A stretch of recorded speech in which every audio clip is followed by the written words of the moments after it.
So we've discussed the idea that in statistics we want to be able to take a population and answer questions about it, and that we very rarely will be able to actually inquire of the entire population, so we take samples. So we're going to focus in this video on, okay, so how do we go about taking samples? And we'll also look at that in the next video as well. But for starters here, let's kind of consider a couple of responses people might have to certain data that they encounter in everyday life. So this first one in that first bullet says, my uncle is an avid runner and just had a serious heart attack. So perhaps running isn't as good for you as I thought. Okay, so that might be someone's response to the data of their uncle who exercises, a runner, having a serious heart attack. Here's another one. My pregnant sister's baby is moving a lot in her belly. The most active babies in our family always seem to be girls, so my sister must be having a girl.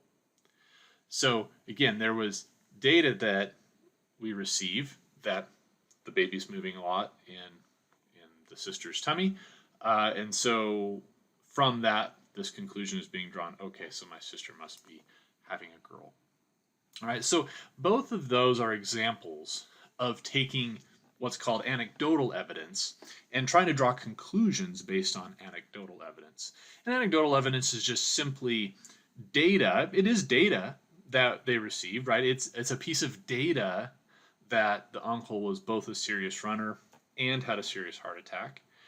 It's data that the baby is moving a lot in the sister's belly, but it's collected in a haphazard fashion, right? It just kind of came to us, and then we're trying to draw conclusions from it.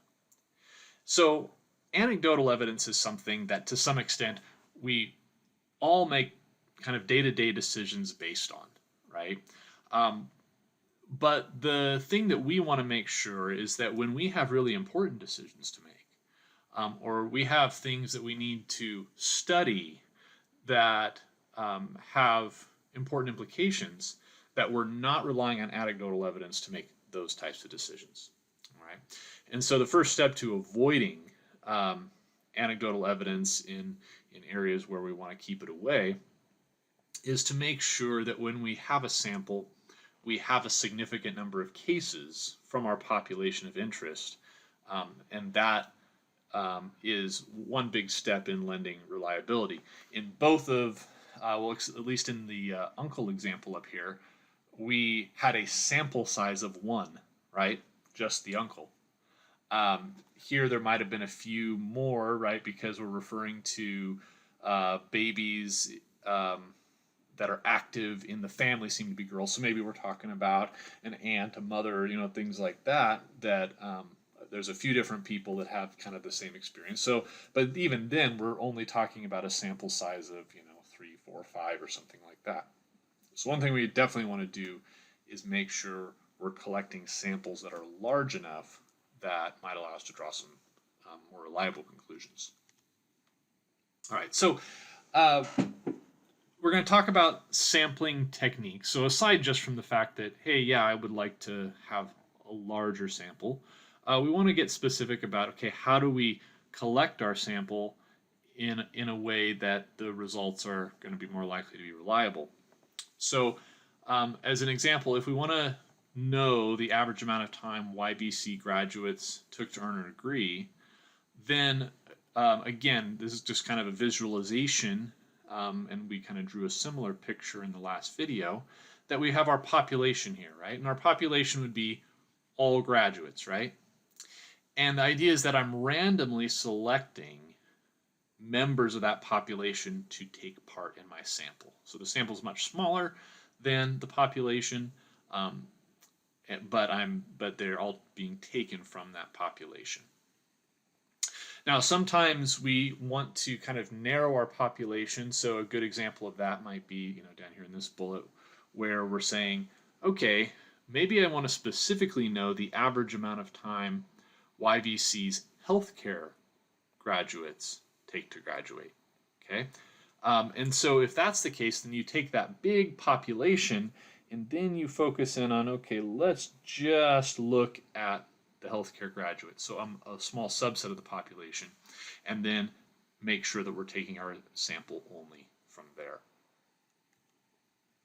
All right.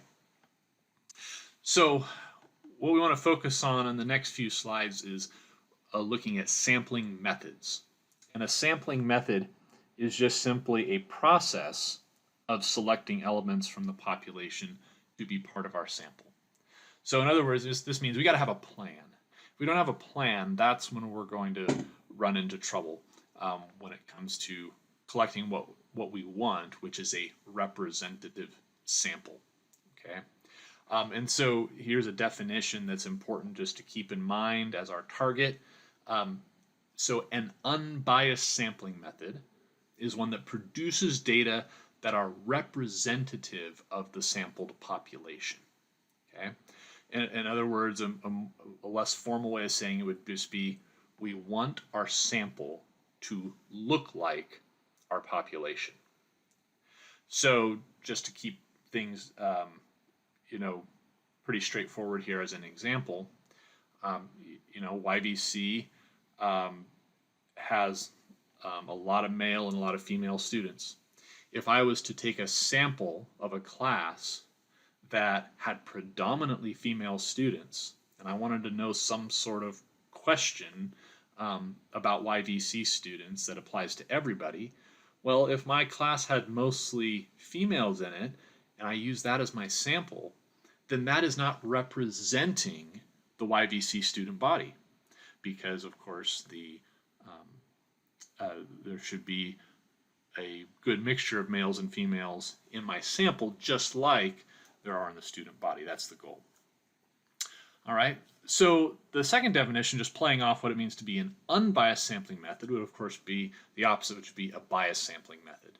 Okay, so we want to avoid biased sampling methods, right? We don't want those.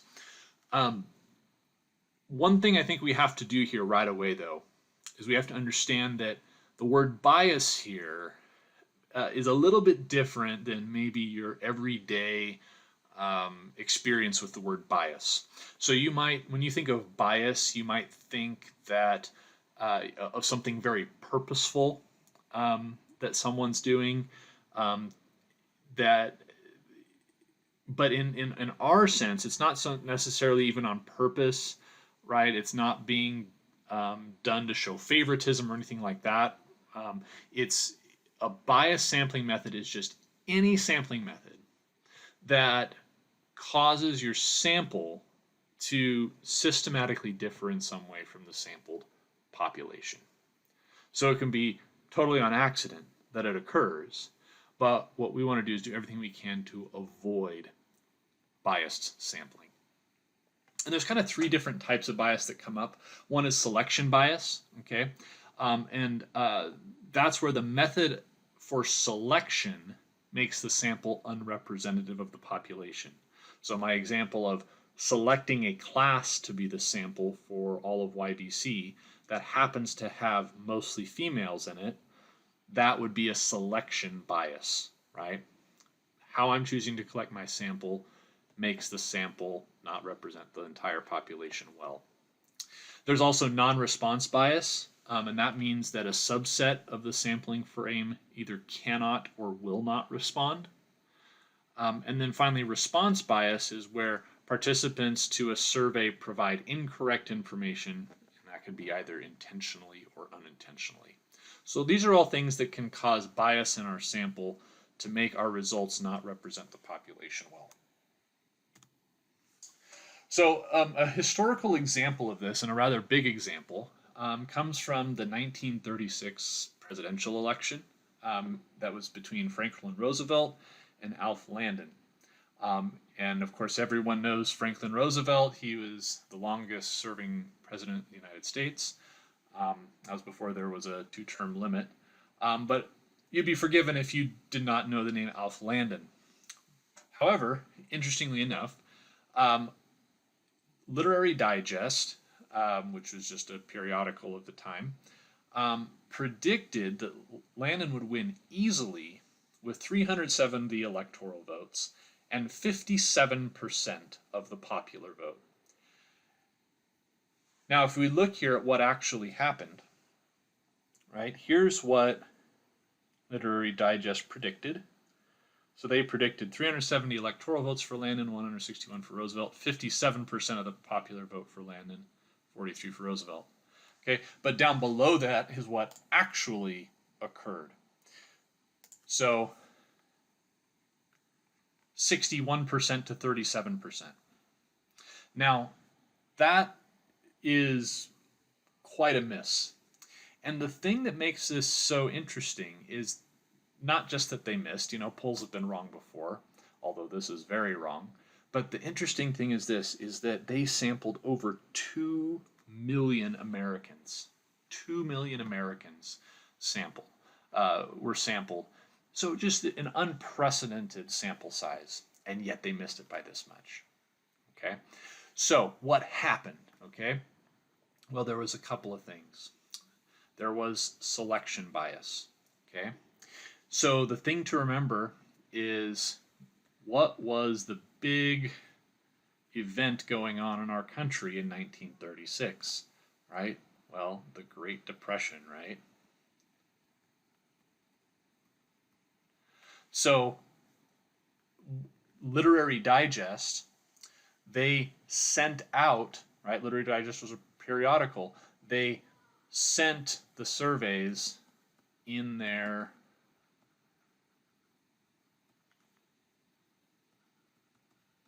with their magazines. And here's the key to subscribers. So, during the Great Depression, who had disposable income to subscribe to a magazine? Well, certainly not the poor. Okay? So what this means is that the poor were undersampled. Okay? So there was problems with how they designed their study because of the fact that they're just not getting a good representation of America, because they were leaving an entire group of people out of their survey, essentially. Okay?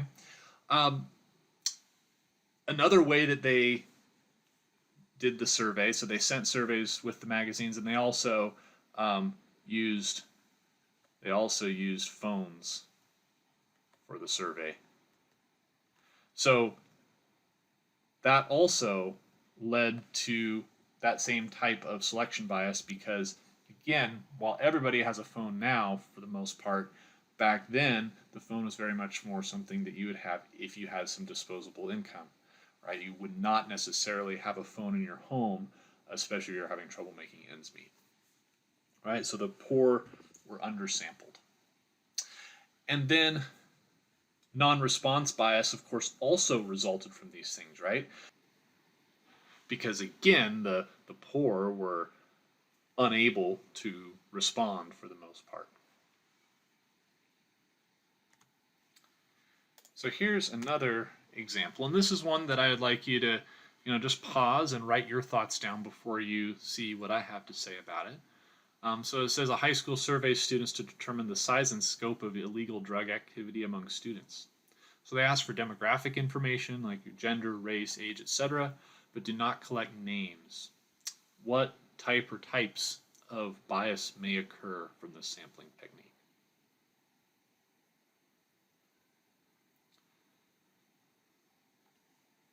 All right, so hopefully you had a chance to pause and kind of think about that for yourself for a few minutes.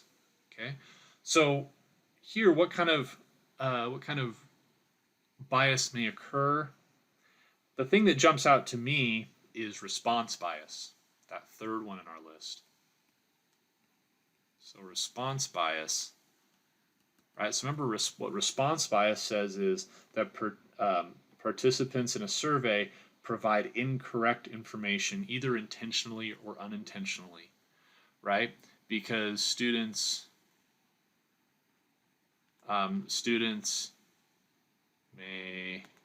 fear um, that the anonymity promised doesn't actually occur. So they may fear that it's not really anonymous, even though they're being told it is. Maybe they think that potentially the school's not being honest, or even if they think the school's being honest, he might be saying, well, they're asking for my gender, my race, my age. Maybe they'll be able to figure out who I am, and if I put a bad enough response down, then I'll get in trouble. So I think the big thing there would be response bias, and you can probably think of some other things as well. You might have people just refusing to respond to the survey, and who might be refusing to respond? Well, people, again, who are concerned about this survey leading to consequences.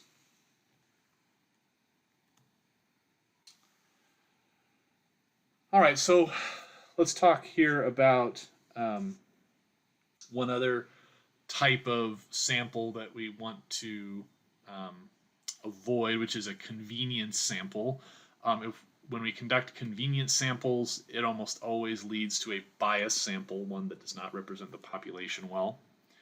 And a convenience sample is just what it sounds like. It's the sample is chosen in a way because the data is easy to get. So an example of this might be, suppose I'm interested in the average amount of TV adults in their 30s watch in a week. And so I ask all my friends on social media to give me an estimate of their TV time. Certainly this would be a convenient way of sampling, right? I'm asking friends, people that I feel like will probably respond to me. But let's describe why it would likely yield a biased result. So what are some of the reasons for that? And again, pause the video, jot down some of the reasons you're thinking, and then when we come back, I'll jot down some of mine.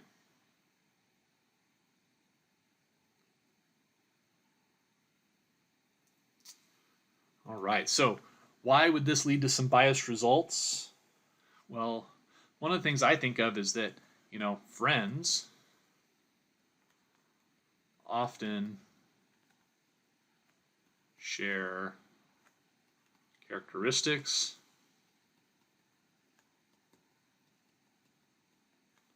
right, and habits, right? So, for example, if my friends and I, if our hobbies mostly center around outdoor activities, then that group of people likely on average spend less time watching TV than the general population. On the other hand, if my friends and I spend most of our time talking about and watching football, if that's our hobby, well, kind of by default, that's going to turn into a lot of TV time, right?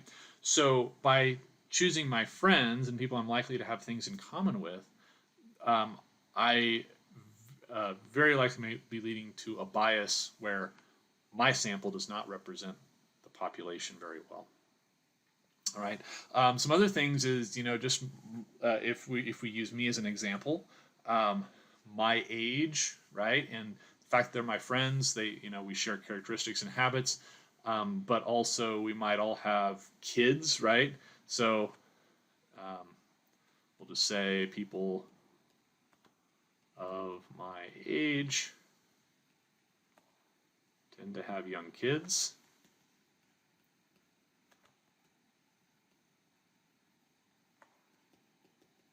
Right? So what does that mean? Less time for TV, right?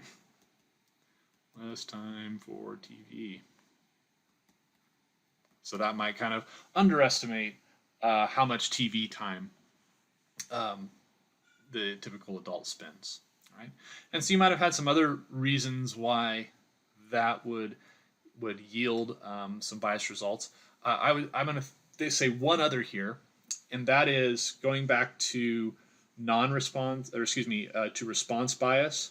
Participants to a survey provide incorrect information intentionally or unintentionally. Okay, so potentially friends might not want their friends to know how much TV they watch, right? So responses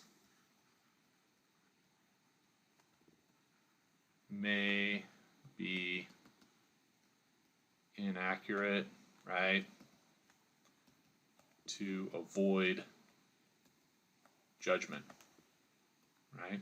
Because I know them, right? And so if they have this sense that like I disapprove of watching more than X number of hours per week, then they might kind of fudge on what exactly their estimate is for how much TV they watch in a week. Okay, so we've talked a lot about what we don't want to do with sampling, but let's talk a little bit about, okay, what is helpful to do?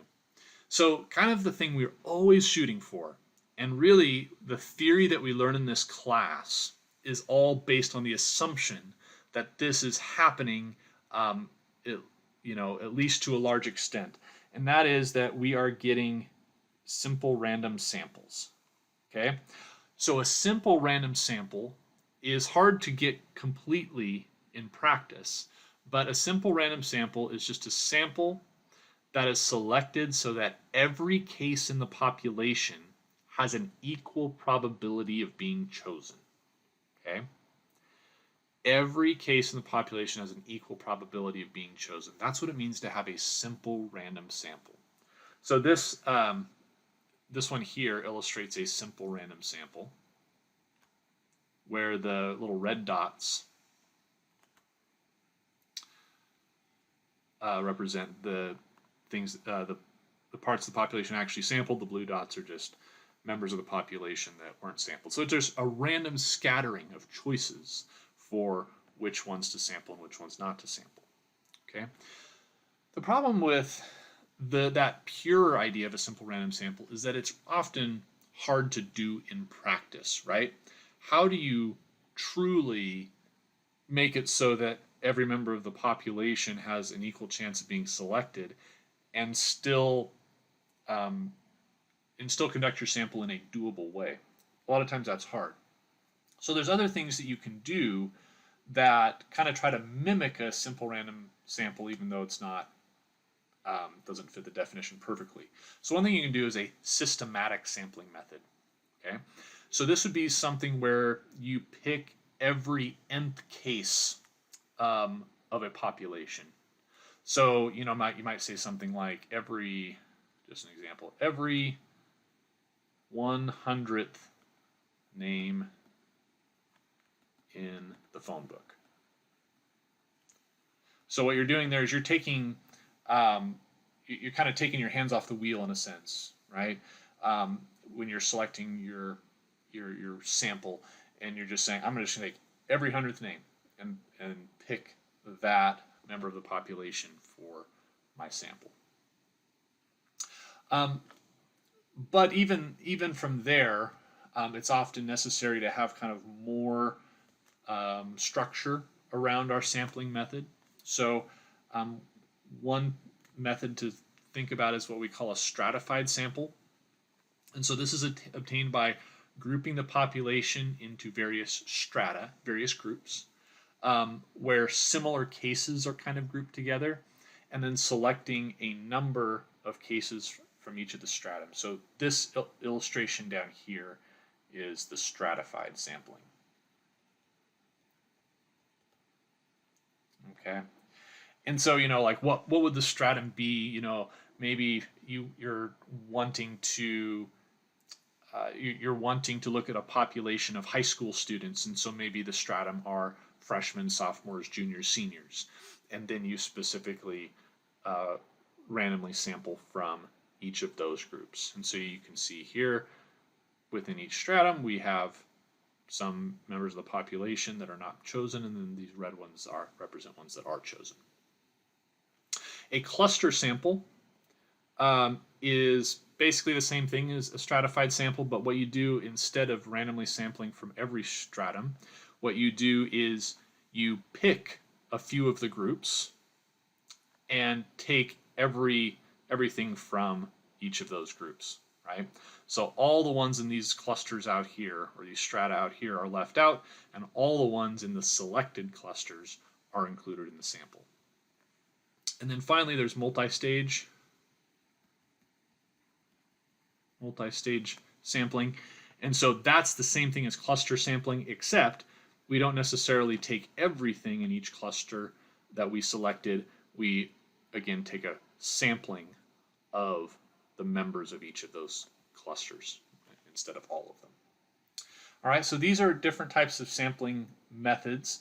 And so these will be things you want to keep in mind, especially as we do some projects later in the quarter when you have to collect some of your own data. Particularly, we're going to do that on the islands. And you'll be able to kind of think about, okay, can I use one of these methods of sampling to kind of organize myself for how I'm going to collect that data.